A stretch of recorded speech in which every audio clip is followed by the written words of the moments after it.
এই এক oil seal দিয়ে 20-30 হাজার কিলো চালাতে পারবো দেখেন, খুব ইজি ভাবে। আর আরেকটা কথা, বিশেষ করে যে উপরে যে ডাস্ট ক্যাপটা থাকে, সেই ক্যাপটার এখানে খুব ময়লা জমে থাকে। দেখেন, এখানে খুব ময়লা জমে থাকে। আপনারা কি করবেন, বাম্পারের ব্যারেলটা সম্পূর্ণ ভালো করে ওয়াশ করে, এই যে ভিতরে জায়গাটা আছে দেখাইলাম, এই যে জায়গাটা, এই জায়গাটা আপনারা ভালো করে পরিষ্কার করবেন। অনেক সময় দেখা যায় এই দিক দিয়া লিক করে বালু ধুলা ভিতরে ঢুকে যায়।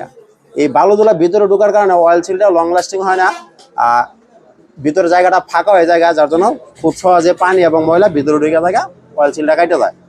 সবসময় বাম্পারের অনেকে যে কাজটা করে, কোনো রকম করে ন্যাকটা দিয়ে মুছা ডাইরেক্ট লাগাই দেয়, কিন্তু এই বাম্পারের ভিতরে যে ময়লা তেলগুলা, যে বালুর কণাগুলো থাকে, সেগুলো যদি আপনি ভালো করে পরিষ্কার না করেন, সেক্ষেত্রে আপনারা এই বাম্পার অয়েল সিলটা বেশি দিন লং লাস্টিং করতো না। তাই আমরা সম্পূর্ণ ব্যারেলটা ভালো করে ওয়াশ করে নিয়েছি। আমাদের এখানে যেই পার্টসগুলো খুলছিলাম সবগুলো আমরা ওয়াশ করে এখন সুন্দরভাবে আমরা ফিটিংটা করে দিতেছি। আশা করি এই টপ অয়েল সিলটা লাগানোর পর লং লাস্টিং হবো, কারণ আমাদের লাগানোর সিস্টেমটা পুরোটাই অন্যরকম। দেখেন, একদম ইজিভাবে আমাদের বাম্পারটা বসে গেলো। দেখেন, একদম ইজি, দেখছেন, একদম ইজি।